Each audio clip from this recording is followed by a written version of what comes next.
उसके बाद हम डिस्कस करेंगे क्या जो है ना आपके पास क्या राइट टू लेफ़्ट शंट, क्या राइट टू लेफ़्ट शंट। अब राइट टू लेफ़्ट शंट में हमारे पास जो मेन चीज़ें आती हैं, 3 चीज़ें आती हैं। Tetralogy of fellows, this is not Fallot, this is fellows, this is one of the pronunciation which I remember जो ना राइट। कुछ प्रोनाउंसिएशन हैं जो मेरे को ना ठीक से याद हैं, बाकी कुछ अक्सर जो है ना मुझे ठीक से याद नहीं होती। बहरहाल this is tetralogy of fellows, not fellows. उसके बाद हमारे पास आती है कि ट्रांसपोजिशन ऑफ ग्रेट वेसल्स या फिर ग्रेट आर्टरीज। तीसरा आता है हमारे पास क्या persistent trunks arteriosus, persistent trunks arteriosus. ठीक है, टॉफ के जो है ना आपके पास क्या 4 चीज़ें होती हैं टॉफ में। ये कंपोनेंट आपसे एमसीक्यूज में पूछते हैं। टॉफ के 4 कंपोनेंट होते हैं। Number 1 over riding of aorta, ये मैं आपको बताऊंगा कि क्या है। वेंट्रिकुलर सेप्टल डिफेक्ट, ये वीएसडी तो हमने पहले ही डिस्कस कर दिया है। उसके बाद राइट वेंट्रिकुलर हाइपरट्रोफी है। उसके बाद सब पल्मोनरी स्टीनोसिस, ये बताता हूँ मैं क्या है। ठीक है, इसको समझने के लिए आपको इस डायग्राम पर आना पड़ेगा। ठीक है, सब पल्मोनरी, अब ये क्या है, ये पल्मोनरी सिस्टम है, ये पल्मोनरी आर्टरी है, ये क्या आपके पास क्या pulmonary, let's suppose this pulmonary valve. अब पल्मोनरी वेल्व के सब यहाँ पर क्या होगा, स्टीनोसिस हो जाएगी। यहाँ पर ये क्या हो जाएगी, स्टीनोसिस हो जाएगी। पल्मोनरी वेल्व के नीचे यहाँ पर क्या हो जाएगी, इसे हम कहेंगे सब पल्मोनरी स्टीनोसिस। अब इसकी स्टीनोसिस की वजह से यहाँ पर ये जो ब्लड है इसमें, ये जो फ्लूइड आ रहा है इसमें राइट वेंट्रिकल में, ये जो फ्लूइड है वो पास नहीं होगा, इसमें से नहीं होगा ना यार। यहाँ पर स्टीनोसिस है, यहाँ पर जो है ना प्रेशर बहुत ज़्यादा देना पड़ेगा वेंट्रिकल को, राइट वेंट्रिकल को। तो इसको प्रेशर ज़्यादा देने की वजह से ना ये खुद को क्या कर देती है, हाइपरट्रोफी हो जाती है इसकी। इसमें ना मसल मास इसका बहुत बढ़ जाता है, इसकी हाइपरट्रोफी हो जाती है। हमारा दूसरा कंपोनेंट भी इसका पूरा हो गया, right ventricular hypertrophy. Right ventricular hypertrophy क्यों हुई, सब पल्मोनरी जो है ना आपके पास उसकी वजह से। यहाँ पर क्या वेंट्रिकुलर सेप्टल इफेक्ट, एक तो यहाँ पर ये जो ब्लड है ये यहाँ पर इस तरह से मिक्स भी हो रहा होगा, इसमें इस तरह से ये मिक्स भी हो रहा होगा ब्लड। एक तो ये इसका पहले ही कंटेंट बहुत है और फिर से जो ना आपके पास इसका कंटेंट बहुत बढ़ जाएगा। ठीक है, तो ये इस तरह से होता है और ये फिर जो ना आपके पास क्या इसमें से जो ना इसको पंप नहीं कर पाएगी, ठीक है, ब्लड को। और कुछ लोग होते हैं जिनमें ये जो स्टीनोसिस है ये माइल्ड होती है, बिल्कुल थोड़ी सी स्टीनोसिस होती है। तो उस कंडीशन को ना हम बोलते हैं क्या, पिंक टेट्रोलॉजी। क्या, पिंक टेट्रोलॉजी। इसमें क्या है, माइल्ड स्टीनोसिस। क्या, माइल्ड स्टीनोसिस, स्टीनोसिस ऑफ सब पल्मोनरी वाल्व। ठीक है, इसमें सब पल्मोनरी वाल्व की जो ना माइल्ड स्टीनोसिस होती है, उसे हम बोलते हैं क्या, जो है ना पिंक जो है ना आपके पास क्या टेट्रोलॉजी। तो इसको जो है ना आपके पास क्या इसमें जो है ना जो PDA है, ये क्या पेटेंट डक्टस आर्टीरियोसिस है। अब PDA is good for these patient because ये यहाँ पर ब्लड जो एओर्टा में आएगा वो ब्लड इसमें आएगा और पल्मोनरी सिस्टम को जो है ना परफ्यूज़ करेगा। तो ये this is good for these patient. कुछ जो लकी पेशेंट होते हैं उनमें PDA होता है, PDA जो है ना आपके पास इसके साथ होता है, तो वो लकी पेशेंट्स होते हैं। ठीक है, कुछ लकी पेशेंट क्या होते हैं, पिंक टेट्रोलॉजी होती है, पिंक टेट्रोलॉजी। ठीक है, उनमें ना माइल्ड स्टीनोसिस होती है। दूसरा क्या है यहाँ पर जो ना आपके पास क्या, ओवर राइडिंग ऑफ एओर्टा। अब ये क्या एओर्टा है, एओर्टा नॉर्मली कहाँ से ओरिजिनेट होती है, यहाँ से लेफ्ट वेंट्रिकल से होती है। यहाँ पर ये ओवर राइड कर जाएगी इन दोनों के बीच में आएगी। तो यहाँ पर ओवर राइडिंग की वजह से ये जो लेफ्ट एट्रियम का ब्लड है वो भी इसमें आता है, राइट एट्रियम का ब्लड भी इसमें आता है। लेफ्ट एट्रियम का ब्लड भी इसमें आता है, राइट वेंट्रिकल का लेफ्ट और दोनों का जो ब्लड है इसमें आता है। तो ये जो ब्लड है यहाँ पर मिक्स हो जाता है, वो प्योर ब्लड नहीं रहता। प्योर ब्लड नहीं रहने की वजह से जो ना आपको इसमें इन पेशेंट्स में ना इनमें भी आपको साइनोसिस वगैरह मिलेगी। एंड दीज आपके पास क्या these diseases are known as cyanotic heart diseases. These diseases are known as the cyanotic heart diseases. Let me tell you what cyanosis is. अगर हम साइनोटिक हार्ट डिजीज़ जो ना पढ़ रहे हैं तो अच्छा साइनोसिस की डेफिनेशन आप लिख देना। ठीक है, मैं बता रहा हूँ। साइनोसिस को जो ना हम डिफ़ाइन इस तरह से करते हैं कि जो ना सभी जो ना इसको इस तरह से डिफ़ाइन करते हैं कि जो ना ब्लू हो जाए, स्किन ब्लू हो जाए, आपके पास जो ना क्या हो जाए, डीऑक्सीजनेटेड ब्लड आ जाए। लेकिन इसकी प्रॉपर डेफिनेशन ये है कि जो है ना आपके पास क्या bluish colouration of tissues when amount of deoxyhemoglobin is greater than the 5 gram per deciliter in the blood is called cyanosis। ठीक है, अब साइनोसिस हम ना यूजुअली यही समझ रहे होते हैं कि जो ना सिर्फ उसी में होती है जिनमें ना आपके पास क्या होती है, एनीमिया होती है। This is not true. Even cyanosis can take place in patients with polycythaemia. In patients with polycythaemia, polycythaemia के पेशेंट्स में भी ना आपके पास ये जो साइनोसिस है ना वो हो रही होती है, वो भी ना इनमें होती है, ठीक है। वो क्यों होती है? बिकॉज पॉलीसाइथीमिया में जो ना क्या बढ़ जाता है आपके पास, क्या हीमोग्लोबिन बढ़ जाता है। Let suppose normal haemoglobin, polycythaemia में हीमोग्लोबिन लेट सपोज मैं ले रहा हूँ 20 ग्राम। अब मैंने क्या कहा था इसकी डेफिनेशन में, अगर D oxy haemoglobin is greater than 5 ग्राम पर DL, अगर 20 में से 5 ग्राम से ज़्यादा है, अगर 20 है, 20 में तो 5 ग्राम से ज़्यादा होगा ना, जाहिर सी बात है ज़्यादा होगा। अगर आपके पास टोटल हीमोग्लोबिन ही 4 है, टोटल हीमोग्लोबिन ही 4 है सिवियर अनीमिया में, तो आपके पास साइनोटिक हार्ट डिजीज़ नहीं होगी, इतनी कॉमन नहीं होती। लेकिन पॉलीसाइथीमिया में it is more common, far common than this आपके पास क्या अनीमिया। तो इस वजह से ये होता है, ठीक है। इसमें अगर ज़्यादा होगा तो 20 में से आपके पास 5 मिलीग्राम से ज़्यादा होगा, तो 5 मिलीग्राम पर DL से ज़्यादा होगा तो आपके पास साइनोसिस हो जाएगी, ठीक है। Cyanosis, polycythaemia and clubbing are the typical features of the tetralogy of Fallot's. क्या? साइनोसिस, क्लबिंग एंड जो ना आपके पास क्या, साइनोसिस, क्लबिंग एंड जो ना आपके पास क्या, polycythaemia are the typical features of जो ना दीज डिजीज़, ठीक है। आई होप कि आपको क्लियर हो गया होगा इतना। इनके फीचर्स में यहाँ पर लिख देता हूँ। This triangle you must know, cyanosis,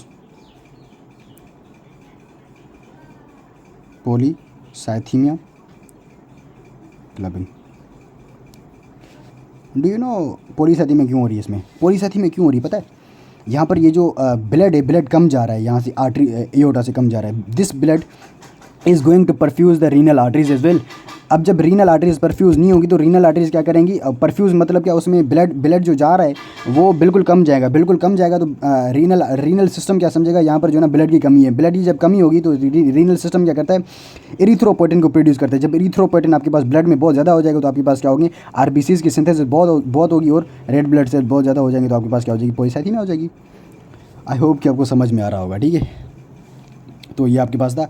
इसमें ना दीज पेशेंट्स आपके पास क्या है, इन्होंने ना एक जो ना अपने लिए एक गुड चीज़ जो ना निकाल ली, उसको हम बोलते हैं क्या, सुकेस्टिंग पोजीशन। क्या? Squatting position. स्क्वेटिंग पोजीशन में होता क्या है, इसकी मैं पिक्चर ना इसमें डाल दूंगा, ठीक है। स्क्वेटिंग पोजीशन में होता क्या है, जब बंदा बैठता है ना उस पोजीशन में प्रेशर बढ़ जाता है in the femoral arteries. In femoral arteries में जब प्रेशर बढ़ता है, उसकी प्रेशर बढ़ने की वजह से एओर्टा में प्रेशर बहुत बढ़ जाता है। एओर्टा में जब प्रेशर बढ़ता है तो ब्लड फ्लो भी उसमें ज़्यादा होता है।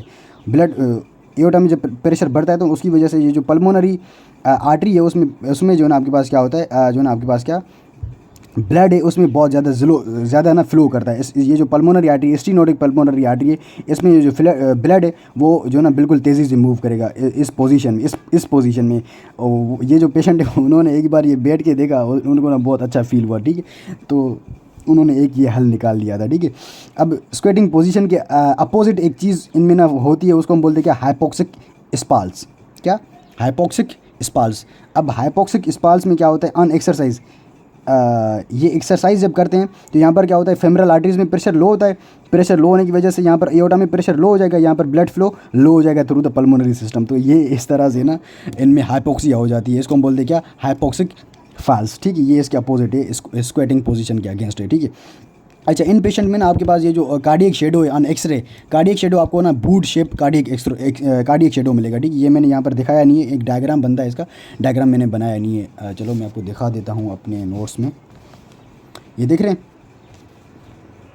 ये जो ये एक कार्डियक शेडो बनता है, नॉर्मली इस तरह से कार्डियक बनता है शेडो। ये जो रेड वाला है, ये रेड वाला आपके पास इस तरह से कार्डियक शेडो बनता है नॉर्मली। और फिर जो ना आपको जो शेडो मिलेगा आपके पास उसमें जो ना इन पेशेंट्स में वो आपको इस तरह से कुछ बूट शेप की तरह ना इसका शेडो होता है, ठीक है। तो वो आपको इस तरह से मिलेगा, ठीक है। आई होप ये आपको क्लियर हो रहा होगा। ये आपको ना उसमें पेशेंट्स में ये शेडो मिलता है आपको, ठीक है। तो ये हो गया हमारे पास, तो टेट्रोलॉजी ऑफ फेलोज हमारे पास हो गया। उसके बाद आ जाए आपके पास क्या, ट्रांसपोजिशन ऑफ ग्रेट वेसल्स पर। ट्रांसपोजिशन ऑफ ग्रेट वेसल्स पर। अब ट्रांसपोजिशन ऑफ ग्रेट वेसल्स में होता क्या है, यहाँ पर ये देख रहे हैं, this is the left heart, this is the right heart. होता क्या है यहाँ पर, ट्रांसपोजिशन को छोड़ते हैं, पहले मैं पीटीए बताता हूँ आपको, patent trunks arteriosus, patent trunks arteriosus, ठीक है। अब ये देखें, ये क्या है, ट्रंकस आर्टेरियोसिस है।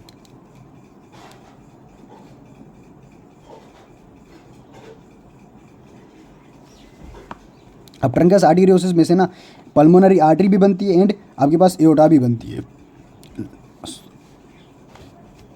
सॉरी। अब इसमें ना आपके पास क्या बनता है, पल्मोनरी आर्टरी भी इसमें से बनती है आपके पास, इसमें से जो ना आपके पास क्या एओर्टा भी बनती है। होता क्या है, ये जो ट्रंकस आर्टेरियोसिस ये परसिस्ट करता है, तो इसीलिए हमको बोलते हैं इसको क्या, पीटीए, पेटेंट ट्रंकस आर्टेरियोसिस। इसमें से ना ये जो ना अलग नहीं होते, इनके अलग ना होने की वजह से ना ये जो ना ये जो ब्लड है, ये जो ब्लड है, oxygenated blood and deoxygenated blood, इसमें ना एक ही टाइम पे ना इजेक्ट होते हैं, और जो ना ये ब्लड है ये मिक्स हो जाता है, और मिक्स होने के बाद ये जो ना आपके पास क्या एओर्टा में चला जाता है, ये यहाँ चला जाता है, ठीक है।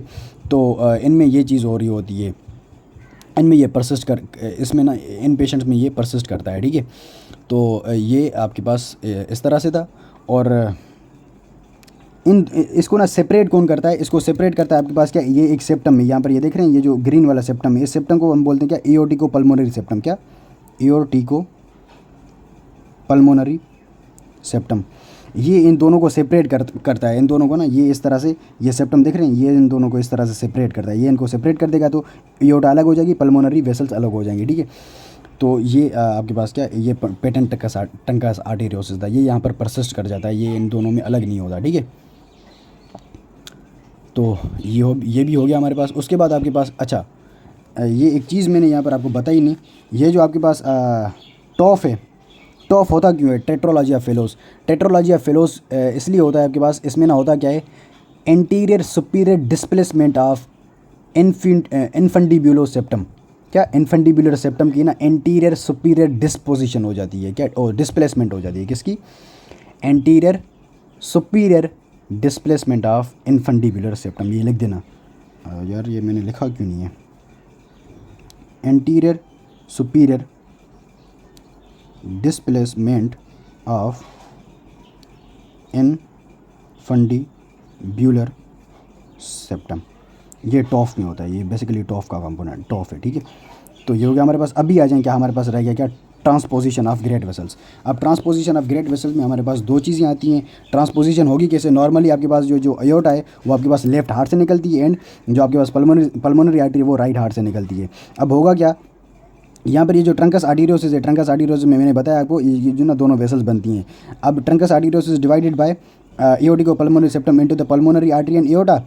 तो यहाँ पर होगा क्या, ये जो एओर्टिको पल्मोनरी सेप्टम है, यार ये मैं दिखा क्यों नहीं रहा, एओर्टिको पल्मोनरी सेप्टम ये सही तरह से डेवलप नहीं होगा। एओर्टिको पल्मोनरी सेप्टम क्या करता है, इसको ट्रंकस आर्टेरियोसिस को डिवाइड करता है, ठीक है। अब जब ये डेवलप ठीक से नहीं होगा तो जो आपके पास यहाँ पर क्या होगा, फेल टू डेवलप वेंट्रिकुलो आर्टीरियल कोकार्डेंस। अब इसका क्या मतलब है, वेंट्रिकुलो आर्टीरियल कोकार्डेंस, ये देख रहे हैं, ये भी वेंट्रिकल है, ये भी वेंट्रिकल है, ये भी एक आर्टरी में जो ना आपके पास क्या जो ना ब्लड इजेक्ट करता है, ये भी एक आर्टरी में ब्लड जो है ना इजेक्ट करता है। तो इसको बोलते हैं हम क्या, वेंट्रिकुलो आर्टीरियल कोकार्डेंस। यहाँ पर क्या हो जाएगा, वेंट्रिकुलो आर्टीरियल डिस्कॉर्डेंस हो जाएगा, मतलब क्या वो अपनी सही वाली आर्टरी में ब्लड इजेक्ट नहीं करती, मतलब क्या, फेल टू डेवलप वेंट्रिकुलो कोकार्डेंस, उसमें फेल हो जाएगा कि जो ना वो कोकार्डेंस, उसकी जो नॉर्मल कोकार्डेंस है वो डेवलप नहीं होगी।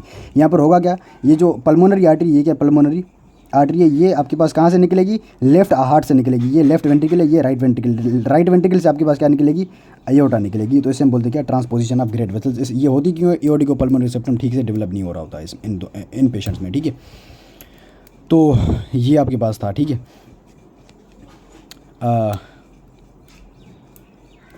पर्टिकुलरली ये जो आपके पास ये जो देखा गया है, ये आपके पास देखा गया है डीएम मदर्स में, डायबिटिक मदर्स। अगर आपके पास कोई डायबिटिक मदर्स, कोई किसी भी जो ना बेबी को बर्थ दे रही हैं, तो उनमें देखा गया है ये, ठीक है।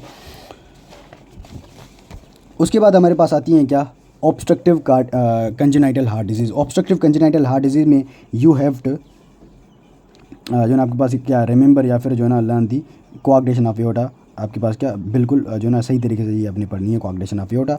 लेफ्ट वेंट्रिकुलर आउटफ्लो भी होता है obstruction, and right ventricular outflow obstruction भी होता है, लेकिन coagulation of aorta is the आपके पास क्या, वेरी इंपॉर्टेंट फॉर यू। इसमें हमारे पास दो टाइप होते हैं, एक होता है आपके पास क्या प्री-डक्टल, दूसरा होता है पोस्ट-डक्टल। प्री-डक्टल आपके पास इन्फेंटाइल एज में होता है, वो आपके पास ये वाला एडल्ट एज में होता है, ठीक है। अब देखिए कोआक्टेशन ऑफ एओर्टा में होता क्या है कि जो ना एओर्टा की जो ना आपके पास क्या जो ना ब्लॉकेज हो जाती है। अब कोआक्टेशन ऑफ एओर्टा में होता क्या है, ये देखें, ये क्या है, कॉमन कैरोटिड आर्टरी, ये आपके पास क्या है ब्रेकियो सेफेलिक ट्रंक, ये आपके पास क्या है लेफ्ट सब क्लेवियन आर्टरी। ये इसकी जो ना मेन ब्रांचेस होती हैं एओर्टा की। यहाँ पर होगा क्या इन्फेंट प्री-डक्टल में आपके पास, यहाँ पर प्री-डक्टल में ना यहाँ पर आपके पास क्या ऑब्स्ट्रक्शन हो जाती है, यहाँ पर ऑब्स्ट्रक्शन होती है। इसकी वजह से ये जो लेफ़्ट हार्ट में ब्लड होगा वो इजेक्ट नहीं होगा। वो लेफ़्ट हार्ट वाला ब्लड जब इजेक्ट नहीं होगा तो आपके पास ना यहाँ पर एक मरमर मिलेगा आपको, यहाँ पर ड्यूरिंग सिस्टोल एक मरमर मिलेगा, उसे हम कहते हैं क्या सिस्टोलिक मरमर, क्या systolic murmur. And this murmur is best heard on the back, क्या best heard on the back, on back. ये आपको बैक में ना अच्छे तरीके ना आपको जो ना हियर होता है, ठीक है। एंड ये आपके पास किस में होता है, ये आपके पास ना बच्चों में होता है। ये वाला आपके पास प्री डक्टल मतलब क्या डक्ट से पहले ही होता है, इसीलिए इसको ना हम जो ना इन्फेंटाइल बोलते हैं। तो इस वजह से ये जो पूरा का पूरा डिपेंडेंट पार्ट है, पूरे के पूरे डिपेंडेंट पार्ट में ना आपके पास बेबी को ना साइनोसिस हो जाती है, ठीक है। पूरे के पूरे डिपेंडेंट पार्ट में आपके पास बेबी को साइनोसिस हो जाती है, ठीक है। तो ये इसके फीचर्स हैं। जो मेन बताना था मैंने आपको पोस्ट डक्टल बताना है। पोस्ट डक्टल क्यों, वो आपसे पूछा जाता है, ठीक है। एंड वही आपके पास बुक में बहुत ज़्यादा दिया हुआ है। अब देखें ये जो पोस्ट डक्टल है ये आपके पास इसको यहाँ पर जो है ना इसको ऑब्स्ट्रक्ट करेगा आफ्टर मतलब क्या proximal to the left subclavian artery, मतलब क्या इसके प्रोक्सिमल इसको ये जो है ना इसको ब्लॉक करेगा।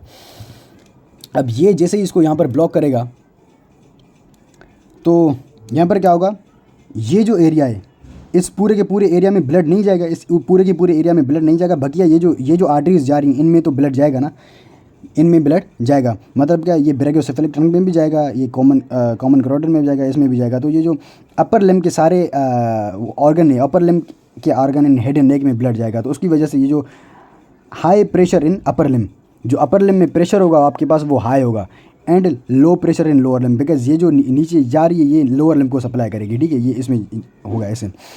और दूसरा फीचर इसमें क्या मिलेगा आपको, radio femoral delay. Radio femoral delay आपको क्यों मिलेगा, because these arteries are supplying the radial मतलब क्या, ये जो रेडियल आर्टरी जाती है यहाँ से। अब अगर आप रेडियल पल्स लेंगे यार, मैं इसको अगर आप रेडियल पल्स लेंगे, रेडियल पल्स और फेमरल पल्स एक साथ लेंगे ना, तो आपको रेडियल पल्स आपको पहले मिलेंगी as compared to the femoral pulse, because femoral region में आपके पास ब्लड जा नहीं रहा और आपके पास रेडियल आपके पास वो ब्लड जा रहा है। तो उस वजह से आपको रेडियो फेमरल डिले मिलेगा। रेडियल पल्स आपको पहले मिलेंगी, फेमरल पल्स आपको बाद में मिलेंगी, इसे हम रेडियो फेमरल डिले कहते हैं। This the classical presentation of कोआक्टेशन of aorta जो ना आपके पास क्या इन द इमरजेंसीज और इन द क्लिनिकल आपके पास क्या जो ना साइट पर। उसके बाद आपको एक चीज़ मिलती है क्लॉडिकेशन। अब what is claudication, claudication is the muscular pain due to the ischaemia when muscle exercising due to the degree supply of the जो ना आपके पास क्या due to the degree blood supply.